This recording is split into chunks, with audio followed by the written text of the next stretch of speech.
Hi everyone, this is our Powerful Life Lessons series. We're here to build a resilient community together. We're here to support, educate, and advocate. Hope we can be a supporting light for better mental health. And today we have Dr. Natalie Snow with us. And before we get started, I'm going to introduce Natalie to everyone. Natalie Snow received her doctorate in criminal justice from the University of Arkansas in Little Rock, her master's degree from Niagara University, and her undergraduate degree from Humber College. Dr. Snow's research interests include system response to gender-based violence, help-seeking behavior, evidence-based practices, female offenders, and a wide range of victimizations, domestic violence, sex work, rape, sexual assault. Her most recent work examines polyvictimization and human trafficking. Dr. Snow's recent publications have appeared in the Women's Criminal Justice and the International Journal of Offenders Therapy and the Comparative Criminology. She is currently working at the Canadian Centre for Women's Empowerment, leading a national study on economic abuse, a national study on economic abuse and education data lead at the Chiefs of Ontario. She also teaches part-time at Humber College. Thank you very much for joining us, Natalie. And I'm going to start off with the first question. What inspired you to want to advocate for people within the Indigenous community? Sure. Thank you for the lovely introduction, Joey. I myself am Métis, but why I work with within that community to try and I think it's important that we as society, as members of society, really listen to people who are experiencing systemic violence and systemic institutional violence and systemic problems, to really hear what's happened and to learn and develop that knowledge on how to rectify or how to make our communities safer, better in the sense of like that we can heal, and that we don't make the same errors. We don't want to be complicit in the continued marginalization of people. So I think what's really important and why I do this work is to really just not to give voice, but to expand, to seek ways to identify how we can do better as a society. Especially violence against women is really my area of research. But and I'm not sure if everybody knows, but violence against women is one of the leading causes of death against Indigenous women in this country. So we had the Missing and Murdered Indigenous Women inquiry that happened in 2019, and we have done very little. Actually, we've done little as a society and the government in responding to that violence. They had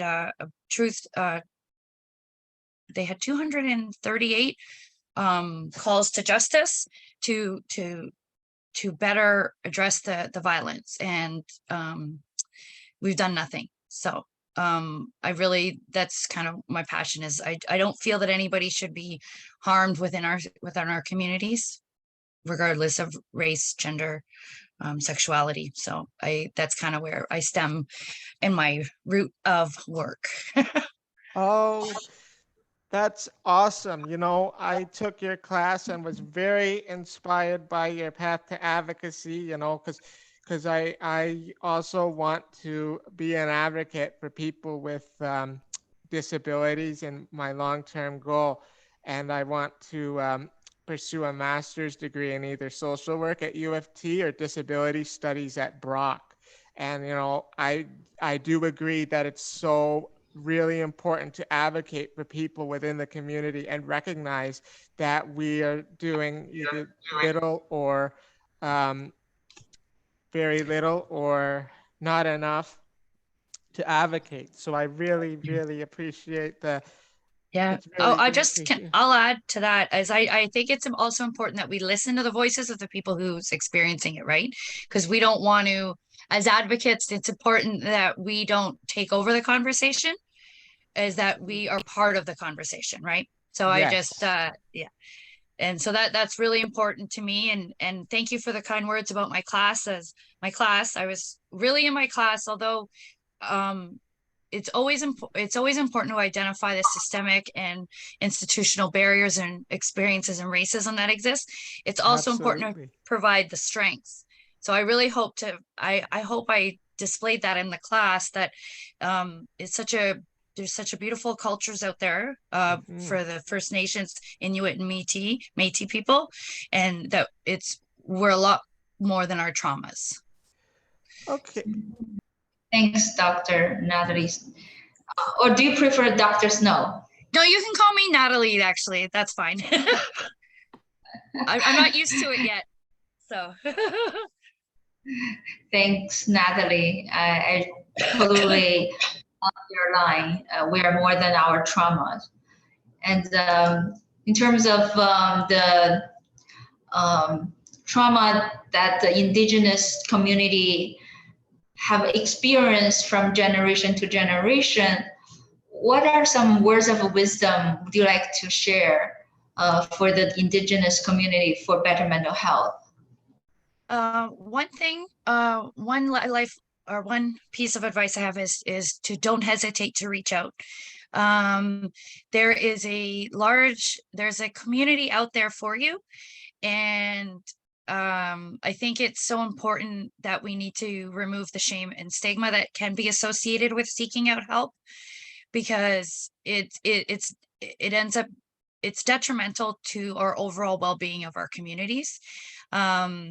Seeking out help is the most important thing you can do, I think, and not to be afraid to do that. And I think by talking about it and being open with some of our struggles, with our mental health struggles, is one way to combat that stigma and shame that can be associated with it.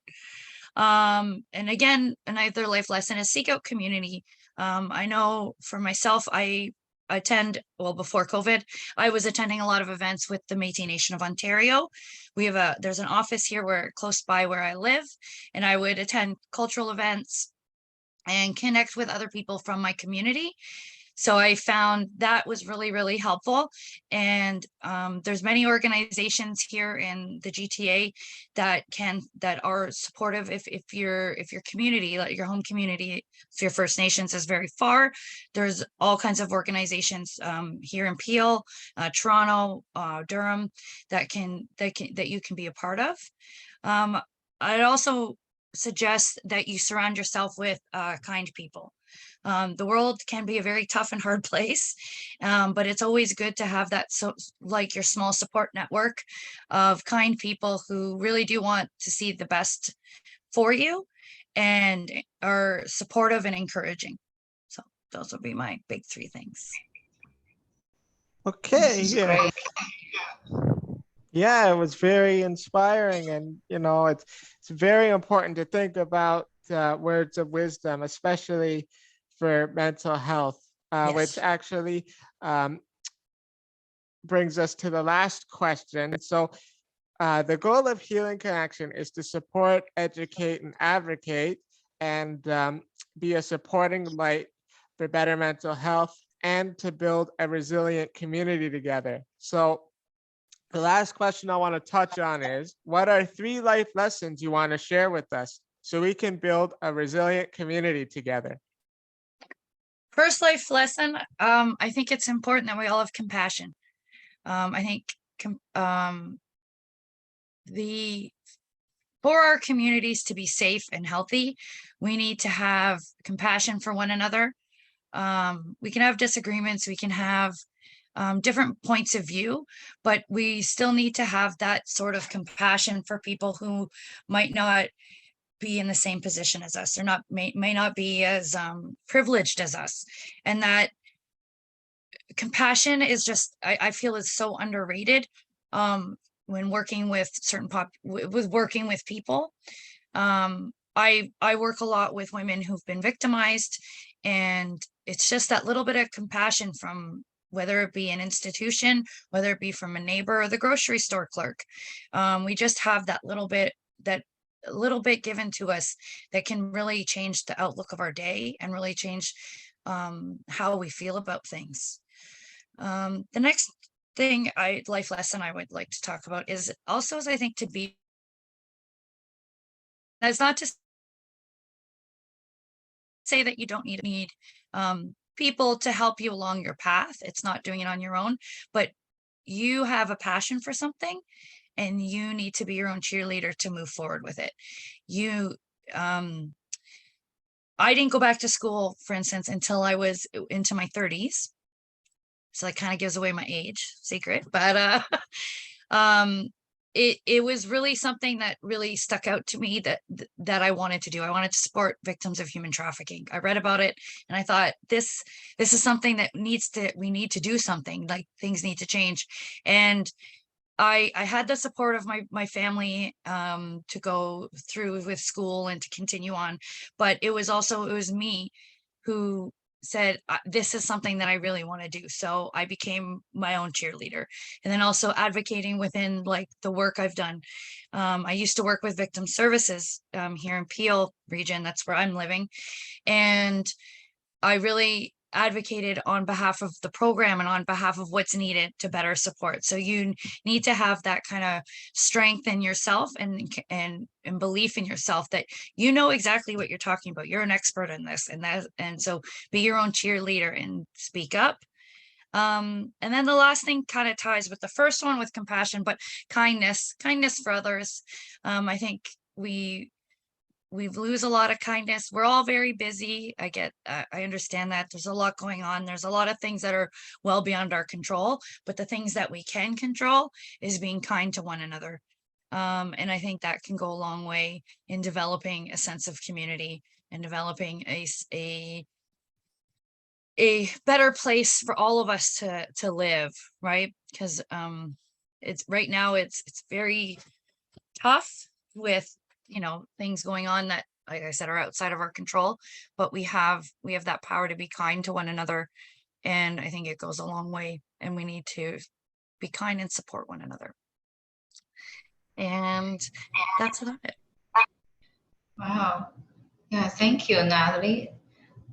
This is great. So compassion, be your own cheerleader, and kindness. Yeah. Those are so crucial just to be able to have light in the world, Yes. Only light can drive out darkness. That's right. Darkness itself cannot drive out darkness. That's right. Actually, and with the kindness, I just thought of it, is kindness to yourself. It's okay if you don't succeed at everything, or if there's that little blip in your path, right? We're all on paths to go somewhere, to whatever our creator is. We are on that path, and if there's a little sidetrack, if you take a detour, that's okay. You're still, it doesn't. So it's really kindness to one another, but kindness to yourself. That it's a learning lessons as we go through life. That's so true. Compassion is an act of love. So being kind to yourself is being self-compassionate. Yes. Yeah. An act of self-love. That's right. It's very important. And that's just amazing. Our goal is to build a resilient community together. Visit www.healingconnectionhc.com. We invite you to visit our website, and make sure to follow us on Instagram, YouTube, and Facebook. Thank you all for listening. Bye for now. Bye-bye.